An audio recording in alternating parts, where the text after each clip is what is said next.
Olá, meus amados irmãos, a paz do Senhor Jesus Cristo. Eu sou o pastor Newton Conejeiro e esse é o nosso canal no YouTube. Desde já eu quero agradecer a Deus pela vida de todos aqueles que estão se inscrevendo ainda no nosso canal e pedir para que você que ainda não é inscrito, que você se inscreva nesse canal. Não só se inscreva, mas também compartilhe esta palavra boa, esta palavra de Deus, a quem você realmente sabe que necessita de ouvir alguma coisa boa em tempos tão difíceis como esse que nós estamos vivendo. Desde já, nós queremos orar a Deus pela vida de todos os nossos queridos irmãos que estão se inscrevendo. Você não é só um inscrito deste canal, você também é um cooperador desta obra maravilhosa que é levar a palavra de Deus a tantas pessoas que necessitam em tempos difíceis. Querido Deus, queremos agradecer ao Senhor pelos inscritos deste canal, queremos pedir a Tua bênção, a Tua graça, a prosperidade espiritual na vida de cada um, Senhor.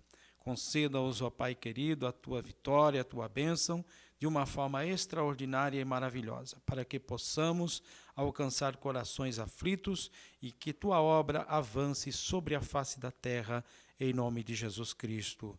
Amém.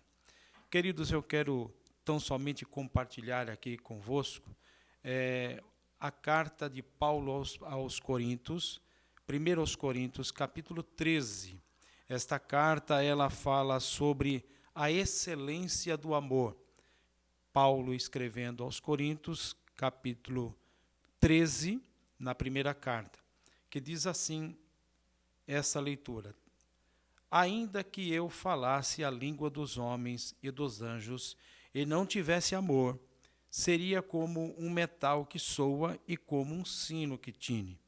E ainda que tivesse o dom de profecia e conhecesse todos os mistérios e toda a ciência, e ainda que tivesse toda a fé, de maneira que transportasse os montes e não tivesse amor, nada seria. E ainda que distribuísse toda a minha fortuna para sustento dos pobres, e ainda que entregasse o meu corpo para ser queimado e não tivesse amor, nada disso me aproveitaria. Versículo 4. O amor é sofredor, é benigno, o amor não é invejoso, o amor não trata com leviandade, não se ensoberbece, não se porta com indecência, não busca os seus interesses, não se irrita, não suspeita o mal. Versículo 6. Não folga com a injustiça, mas folga com a verdade. Tudo sofre, tudo crê, tudo espera, tudo suporta. O amor nunca falha, mas, havendo profecias, serão aniquiladas, havendo línguas, cessarão, havendo ciência, desaparecerá, porque em parte conhecemos e em parte profetizamos. Mas, quando vier o que é perfeito, então o que é em parte será aniquilado. Quando eu era menino, falava como menino, sentia como menino e discorria como menino. Mas logo que cheguei a ser homem, acabei com as coisas de menino. Versículo 12, porque agora vemos por espelho, em enigma, mas então veremos face a face, agora como conheço em parte, mas então conhecerei como também sou conhecido. Versículo 13 e último, agora, pois, permanecem a fé, a esperança e o amor, estes três, mas o maior destes é o amor. Vamos agradecer a Deus por esta palavra maravilhosa, extraordinária, em nome de Jesus. Querido Deus, queremos te dar graças por esta palavra, Senhor, a qual o Senhor, por bondade e misericórdia, através do teu Santo Espírito, o Senhor possa abrir os olhos do nosso entendimento para compreendê-la, para que sirva de edificação para as nossas vidas, em nome de Jesus Cristo. Amém.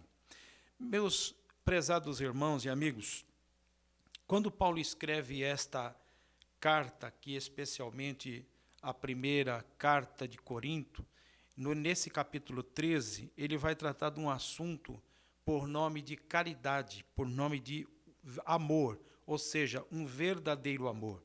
Nós temos que só entender que quando Paulo escreve esta carta, ele está na cidade de Éfeso, e de lá ele escreve esta carta. Aproximadamente no ano 55, quero dizer aqui para vocês, especialmente de 55 a 57. Corinto era uma colônia romana, os romanos haviam conquistado esta cidade na Grécia, e era conhecida pelos seus templos pagãos. A prostituição, a promiscuidade era notório naquela cidade. Então, não era fácil, como não foi fácil Paulo pregar o evangelho, pregar a santificação, pregar a doutrina de Cristo em uma cidade tão promíscua, tão pagã como era a cidade de Corinto. Mas o que nos chama a atenção não é tanto o lado histórico desta cidade, mas o capítulo, especialmente 13, quando ele coloca o amor como um dos patamares principais de tudo aquilo que aquela cidade e que aquela comunidade cristã daquela época estava passando. Havia disputas dentro daquela congregação. Alguém queria ser mais do que o outro. Havia, por exemplo, partidarismo. Um era de Paulo, o outro dizia ser de Pedro, o outro dizia de ser Apolo, o outro tinha até mesmo o grupo do próprio Jesus, mas Paulo classifica todos eles como carnais. Na verdade, Deus não tem partido, o Senhor Jesus não tem partidarismo. E em meio a tantos dons daquela época, Paulo até elogia eles, dizendo que aos princípios do próprio capítulo 1, dizendo a eles que nenhum dom faltava a eles naquele exato momento. E Paulo coloca esse capítulo 13 dizendo que o amor é superior a qualquer dom que seja. Então nós vamos entender aqui o versículo 1 deste capítulo 13.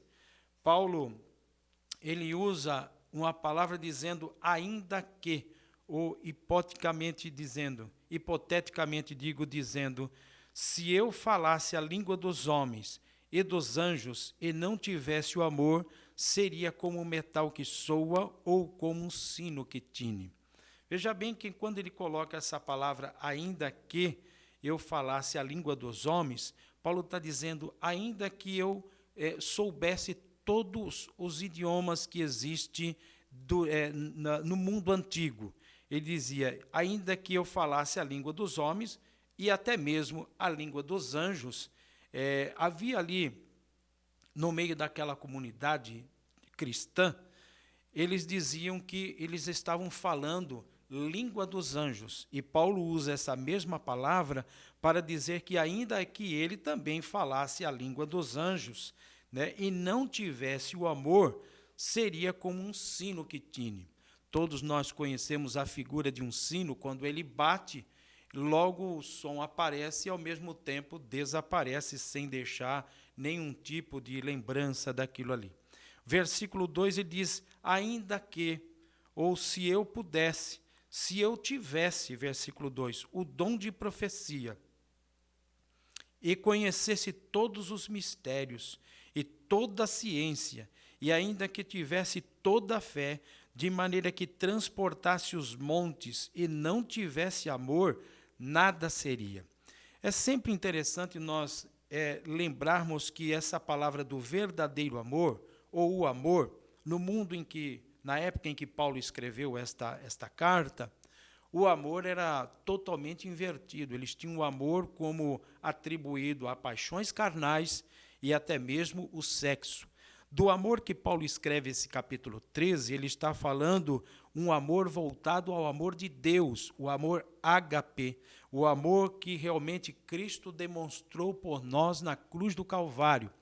No Evangelho de João, capítulo 3 e o versículo 16 especialmente, o próprio Jesus ele diz que ele amou o mundo, Deus amou o mundo de tal maneira que deu seu Filho único para que todo aquele que nele crê não pereça, mas que tenha vida eterna.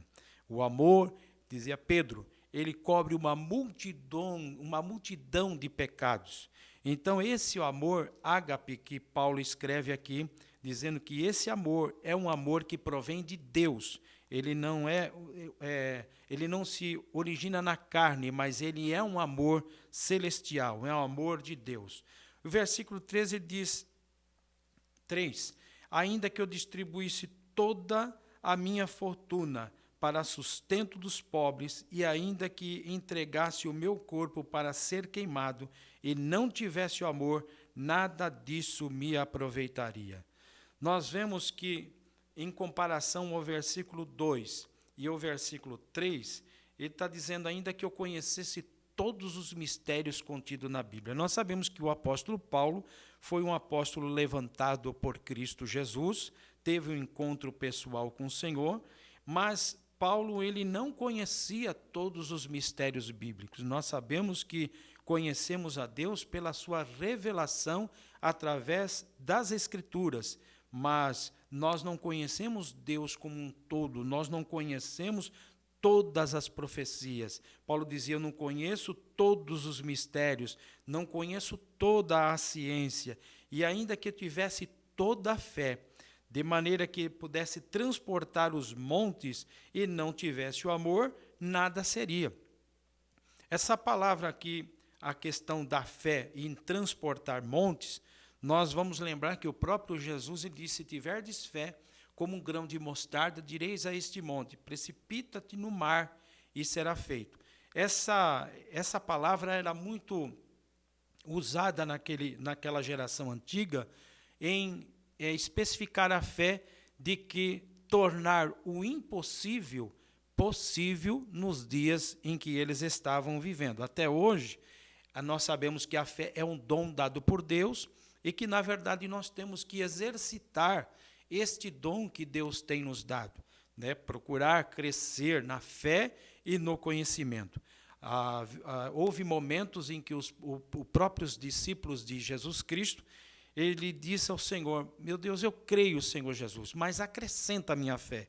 Essa é uma oração que eu faço todos os dias e que você também pode fazer. Meu Deus, eu creio, mas acrescenta a minha fé a cada dia, né? Paulo diz, ainda que eu distribuísse todo o meu sustento, toda a minha fortuna, né, para os pobres, e ainda que entregasse até o meu corpo para ser queimado, e não tivesse o amor, nada disso me aproveitaria. Irmãos, nós entendemos o seguinte, que às vezes tem pessoas que se sentem realizadas em fazer obras de caridade. Isso é bom? Isso é bom. Mas você deve fazer isso da forma em que Cristo Jesus ensinou. Quando a tua mão direita der alguma coisa à outra, a tua esquerda não saiba o que está na sua mão direita. Não fazer disso algo para triunfalismo, porque você tira o foco do amor ao próximo e coloca na tua própria satisfação. Há pessoas que se sentem satisfeitas em fazer alguma coisa, mas não se sentem realizadas em simplesmente estar servindo o próximo. Se esse contexto estivesse aplicado em uma situação ao contrário, a mesma pessoa que faz esse tipo de obra, né, se ele encontrasse aquela pessoa a quem ele serviu um pouco atrás, em outro tempo, talvez ela mudaria de calçada, mudaria de lugar, porque teria uma certa restrição sobre talvez a aparência daquela pessoa. E o verdadeiro amor, ele não olha a aparência, mas ele ama o seu próximo como se ele estivesse na mesma situação daquela pessoa em que necessita ser ajudado ou até mesmo estendida a sua mão. E, afinal de contas, se nós tivéssemos que perguntar para Paulo, então, na verdade, o que é o amor?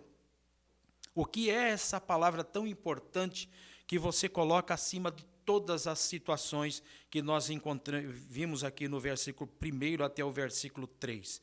Paulo ele dizer, como ele disse aqui, o amor é sofredor, é benigno, o amor não é invejoso, o amor não trata com leviandade, ele não se ensoberbece.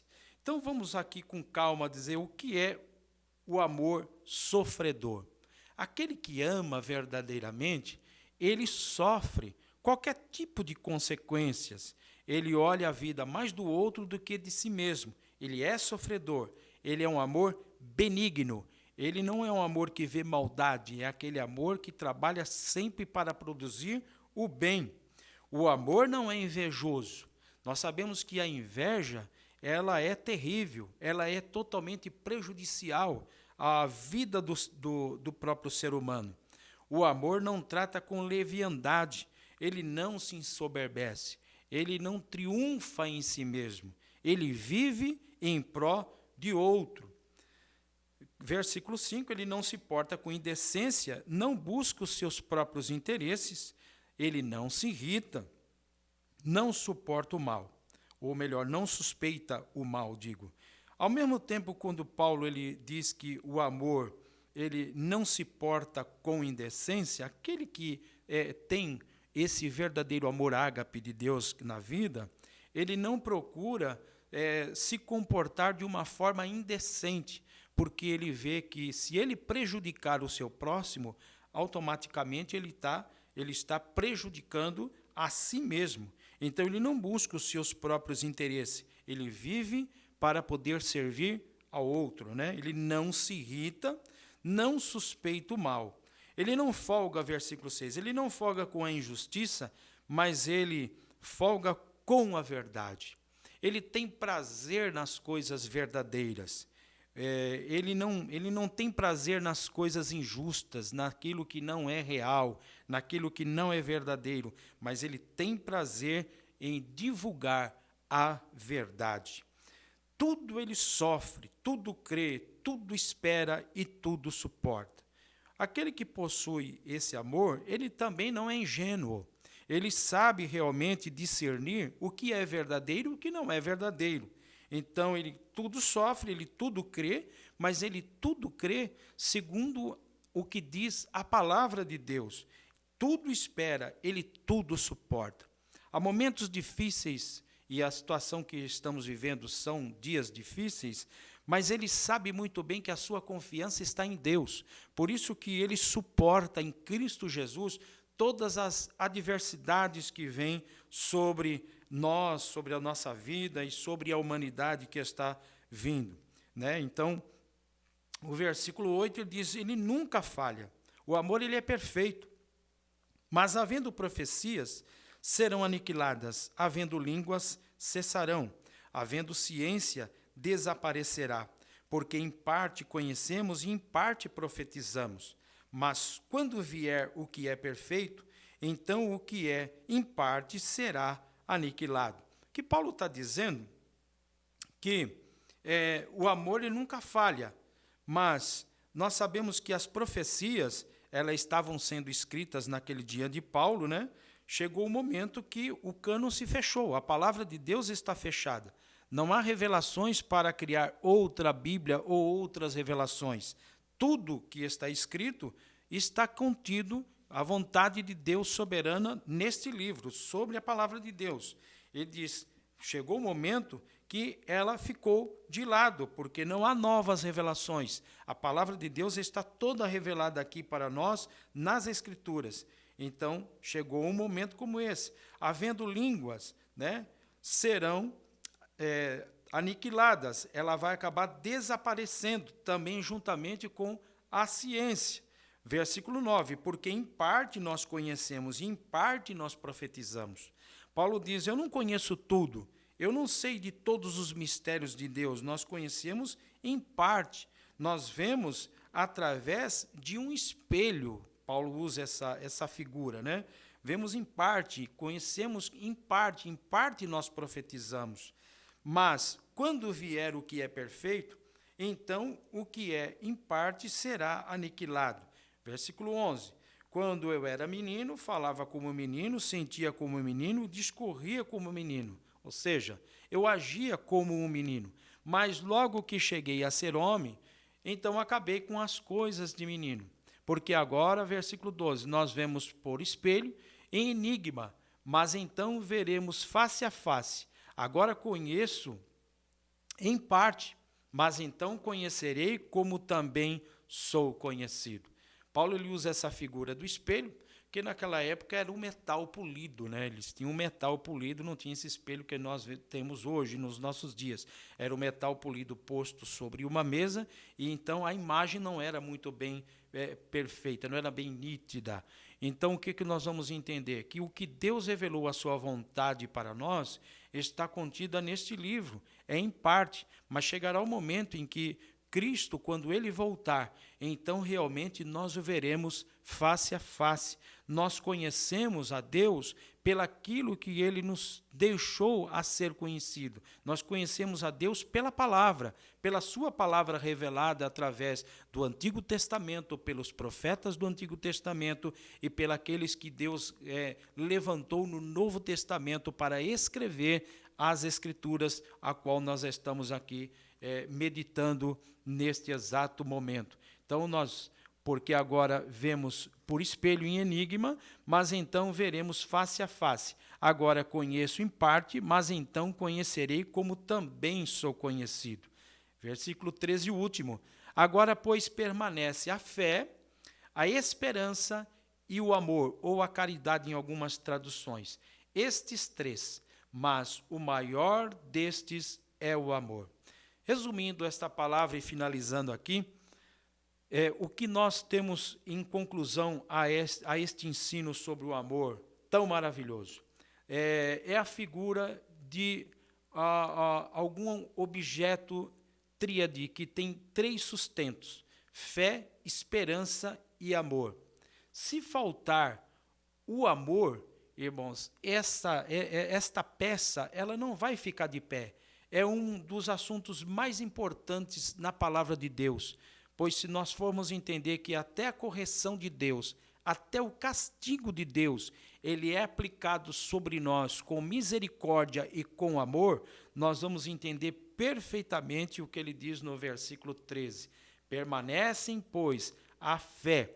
A fé é um dom dado por Deus para você acreditar em algo que você não pode ver, para você possuir algo que você não pode apalpar com as suas mãos.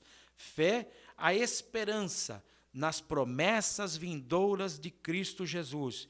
E o amor, que é a chave, ele é a capa que encobre todas as nossas transgressões. O amor, ele perdoa, o amor, ele é profundo, ele é misericordioso, ele é bondoso. Esses três, agora o maior de todos, realmente é o amor.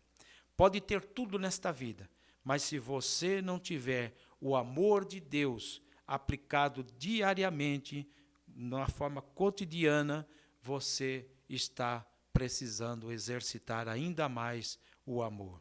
Que Deus nos ajude e nós estaremos orando para que o Senhor nos fortaleça e a cada dia nos capacite com esta virtude tão extraordinária, tão maravilhosa, que é ter o verdadeiro amor ágape atuando em nossos dias. Querido Deus, nós queremos te agradecer por tudo que o Senhor tem feito.